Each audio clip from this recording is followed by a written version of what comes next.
Hello, everyone. Welcome to our podcast.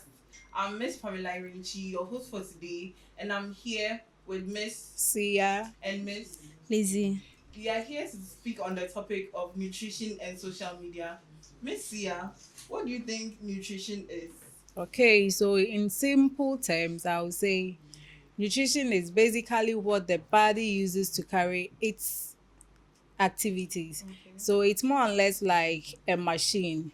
A machine needs a fuel to carry its activities. So the body also uses nutrition to carry its activities like the normal growth, the daily activities, Okay. and Okay. other Miss stuff. Elizabeth, do you have anything for me on nutrition? Yes, please. Okay. Nutrition is the process of consuming food which is essential for the body Okay. growth and health. Okay. Okay. So, why do you think it's important? Nutrition is important for our youth. Okay, thank you for this. Our young youth are the people who are still undergoing growth and then development. In this case, nutrition is more important to them because nutrition supports in growth and then development and as well as the brain function. Okay. Okay. So, Miss Sia, from what has been said, what do you think is the relation between nutrition and social media? Okay, so I'll say social media is basically a platform for most nutritional conversations, most nutritional education, and anything about nutrition because social media showcases food trends, nutritional lifestyle. I mean, the healthy ones and then the unhealthy ones. So, social media serves as a platform for carrying out such activities. Okay. So, with this, why do you think social media really influences what our young people are eating these days? Okay, so basically, most of the young people we are always online, we are always on the internet, and then we move by what we see. So, whatever that we see on the internet, we tend to practice these activities.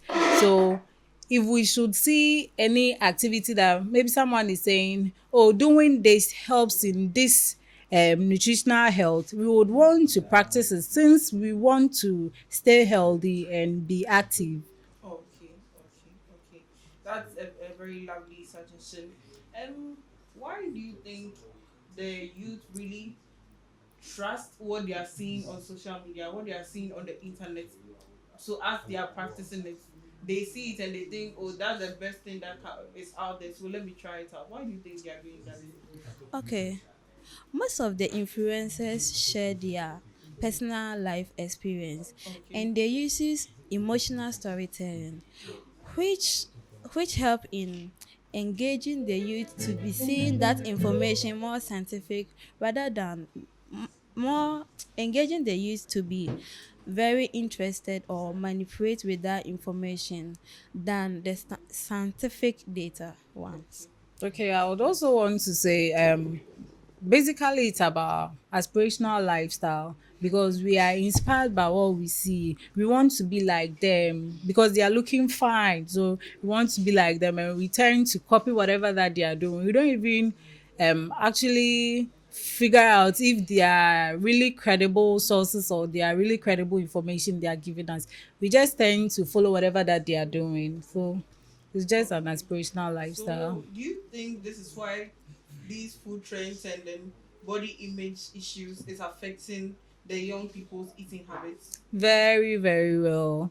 This is because you see, there is this trend on the internet that we have this perfect body. So they tend to follow what those with this perfect body are doing. Maybe they have the perfect curves and then we want to have such perfect curves. If we don't really study our body very well, that okay, this is how my body was made, so I should be content with it. No, we don't look at that aspect. We only focus on having the perfect body. So what if the person saying, oh, or the person with the perfect body tells you, oh, I just go the day by taking in just an apple, I go within the day by just skipping breakfast, Are you getting it? And then they tend to omit those things. And then since they are learning from what these people are telling them or teaching them, they tend to change their eating habit. Some can even go on a day skipping breakfast, skipping lunch, forgetting this breakfast and lunch or this daily meal that we are supposed to eat has a particular impact on our life. We forget about that aspect. We only focus on what these people are teaching us without even paying attention to the actual impact of these meals on our body. Okay. Thank you very much, Miss. Yeah, that's some lovely information I've gotten from you You're today. welcome. So, lovely viewers, right now we are going to invite Miss Letitia to come and speak to us about some myths and misinformation that we've been hearing on social media. You're welcome, Miss Letitia. Thank So, I've you, been Miss hearing a Pamela. lot of myths and a lot of misinformation on social media. What do you think some of the famous ones are? Okay, thank you. We have a lot, yes, we have a lot. And one of this myth is you eating less, and when you eat less, it helps you gain weight loss. Yes. And with that, all I would say is it's not true. When you eat less, it rather brings out, it causes starvation. Okay. Yes. And starvation too, when there is starvation like this, all you tend to eat more food later, and with that it brings other health complications to you. Instead of you taking in the balanced meal, you rather take in more food than what you are expected to. And also it slows metabolism, and with slowing metabolism too, when it slows metabolism like this, even there is muscle weakness in your body system, and with that it affects the body. Yes, so I suggest you take in the balanced meal rather than skipping meals. Yes. And another one too is detox teas. They said detox teas rather cleanse your body. Meanwhile, the liver and the kidney already do the detoxing in your body system. Very true. So why are you saying that detox teas cleanse the body? Rather, the detox teas, it's had side effects, and these side effects they don't tell you. They rather give you the positive ones, and with these positive ones, you the youth want to follow, because you know this. They said this influencer said this detox tea helped him or her, and this is how he or she has been. And because of that, you will tend to follow, and the pressure too will affect you. And that is what I would say. And another one too, that one is very common. They said malt and milk. I've heard about that Yeah, a lot. I really yeah. heard about that. The intake of malt and milk helping, I think, blood circulation. Boosting the Yeah, blood. yeah. Yes. All I would say is scientifically it helps, but not that much, Okay. because malt is low in iron. Okay.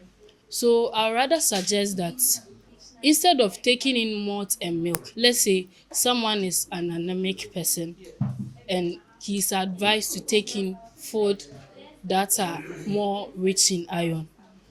You can't recommend malt and milk for the person. You rather, I would suggest maybe taking in turkey berries, because turkey berries is small in iron, it's rich in iron. Okay. Yeah, we have also contomere, it's also rich in iron, helps in blood circulation, and even that it contains fiber too, which helps in that. And also we also have one to they said intake of fat makes you become obese. Please. Yes, I Yes. really hear that a lot. Yes, but we have Healthy one. the saturated or unsaturated fat. We have the proper, let me say it's simple for someone to understand. We have the good fat and the bad fat. So when you are taking in fats, I would rather recommend the good fats for you. And we have food that contains fat. We have avocado, Yeah. and it has fat, and the fat too is good. Okay. Rather than taking in fats that it's not even recommended. And also when we have oils too, we have sunflower. Sunflower too is good. And all I will say is too much intake too can affect you. Yes, yes. Thank you very much, Miss Letitia. That's some wonderful information. Miss Elizabeth, please, you have anything for me? Yes, please. Okay, what I'll add to what Miss Licia said is some also talk about the carbs, which is in carbohydrate. They said carbohydrates are the main source of weight gain, which is not true. That's what I'll say. Okay. Because carbohydrate in itself, it depends on the amount or the portion size that you've been taking. If you take in less carbohydrate, it doesn't mean that you are going to gain weight. But if you take in excess carbohydrate, that's where you've been gain weight. So it depends on the amount of the carbohydrate that you are going to take. Okay, sure. Instead of when you are taking carbohydrate, you have to choose the right one. Examples like whole grains or oats, they are all good carbohydrates for the body. Okay. So from what you're saying, you are telling me that it's not the carbohydrates that I'm eating that is making me obese, Yeah. but it's the amount that I'm eating that I'm supposed to check. Yes, please. Okay. And then some that you recommend for me is the whole grains like the oats, the brown rice, and all of that. Yes, Thank please. you very much. And from what has been said, what do you think are some health risks that are posing on the youth when they follow such trends on social media? Okay. So as I said earlier, someone will say eating in the social media trends, they said when you eat less or restrict yourself from eating more food, you lose more weight. Okay. But it has a health complication, and this health complication, it's affects you physically. We have the physical aspect. It affects you physically in the sense that your muscle you gain muscle weakness. There is muscle weakness, and even because you don't take in the right amount of nutrients, the nutrients that are expected to be in the food you don't take in. Some like calcium, you become weak, and you don't even gain more energy or strength to go on with your daily activities. Yes, that's what I can say. Okay. So we've come to the end of this session. I've learned so much on nutrition and its relation to social media, and then I've learned that it's not the amount of carbohydrates I'm eating, it's not the carbohydrates I'm eating, but it's the amount that I'm taking that I have to check. And the most milk myth has been finally debunked. Now I know that it doesn't help in contributing to the making of our blood, but it's instead we can take turkey berries, which will help replenish the blood in our bodies. Thank you very much. Thank you. Hello, everyone. You are welcome to today's podcast. I'm your host, Pamela Irinchi, and I'm here with Miss Mariam. and then Mr. Okana. Yes. So for this segment, we are going to be talking on the pros and the cons of social media on nutrition. So Elkana, do you think there is any advantages that social media has on nutrition? Yes. There are a lot of advantages social media has on nutrition, and it includes one. Social media serves as a huge platform where people are able to exhibit or showcase some informations. So it being this platform where we can share nutritional information which can reach out to everyone. Okay. Do you have any other benefits you think social media has on nutrition? As I said earlier, there are a lot of benefits, a lot of advantages, which I stated one earlier. So, in addition to what I said earlier, we can get it to be a community where every individual with every group of people uh, from different backgrounds and with different conditions get to meet, share ideas, and also share ideas related to their condition and how best these ideas are going to help them in the progress and management of their conditions. Okay, sure. Well, let me come to you, Miss Mariam. Do you think there are other benefits of social media on nutrition? Yeah, there are other benefits. So first of all, through social media, we get to through social media we get to collaborate with other healthcare professionals to share authentic or credible nutritional information. Okay. Do you think there are other benefits as well apart from those And listed? also it improve food literacy. Why am I Okay. saying that? Because most content creators bring a lot of recipes on the on social media. So even those who cannot even cook get to know how to cook through their recipes. Okay. Okay. So with all that you have said, for me, I know that there are a bit of disadvantages that social media has on nutrition because recently we've been seeing these influencers that have been influencing people on their bad nutrition habits that they have, which makes people feel they are not worth it and then makes them have very bad nutrition choices. So, do you think this is a very um, valid disadvantage that social media has on nutrition, and what other disadvantages too are there? So with social media, as we are having we know everything has good and bad side. So as we are having the advantages, obviously we get the disadvantages, and some of the disadvantages are miscommunication. So as you explained, you said earlier, with such information coming out, it may be a miscommunication. So such information coming out may not be valid or credible enough. Okay. So when it gets out, people nowadays people do not check the credibility of an information. They tend to follow what's going on. That's the trends. They call it trends. So what an influencer makes or creates is what they are going to follow. So Yes. that's something I can say about the disadvantage of Okay. social What media. about you, Miss Mariam? Do you have anything else for us? Social media platforms are where we get to advertise our food products, most especially unhealthy ones. So exposure to those ads increase the likelihood of cravings and also purchasing them and consuming them as well, which can which can pose some health implications and other stuff. Okay. So, with all this said, what are some of the misinformation that can be reduced? What are some of the ways that misinformation can be reduced about nutrition?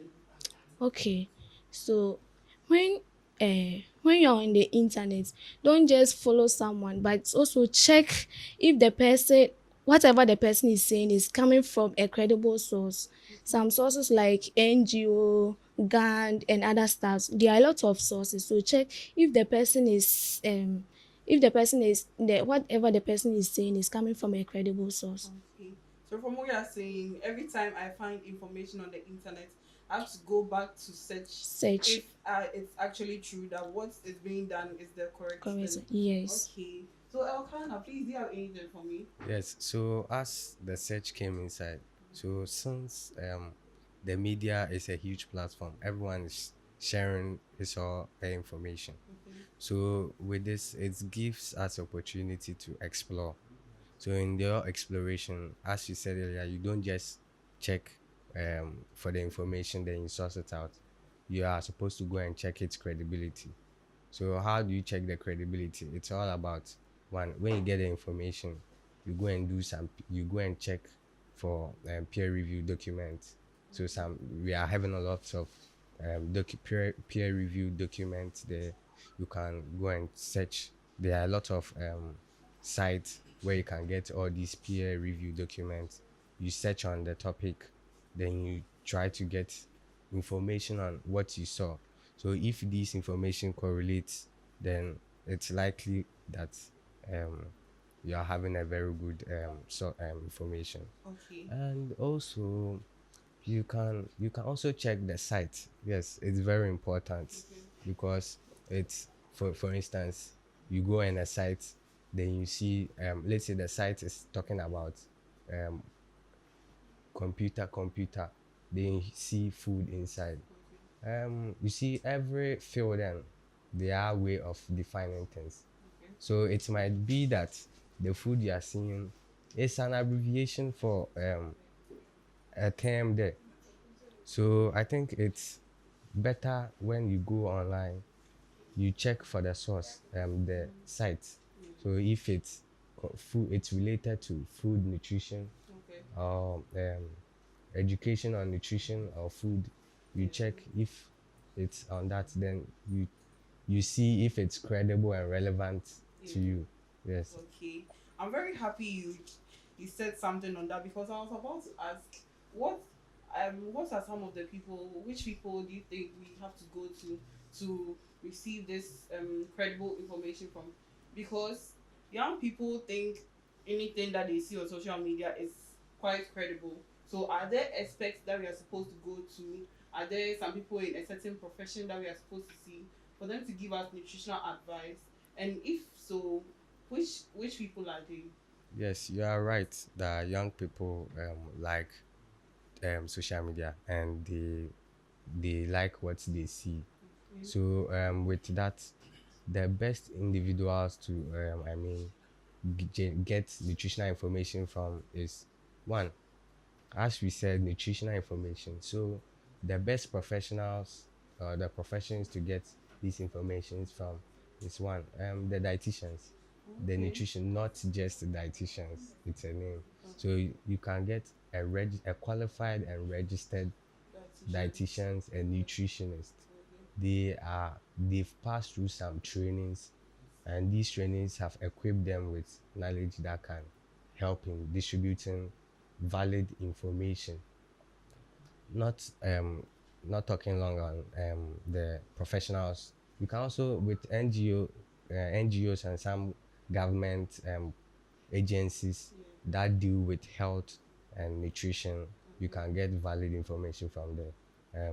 For instance, WHO, you can get valid and credible information from WHO. And when you talk of UNICEF. GAND, Okay. GAN too is there. That's the Ghana Academy The of Academy of Nutrition and Dietetics. Yes, you And get. also UNICEF. Yes, you can get information from UNICEF.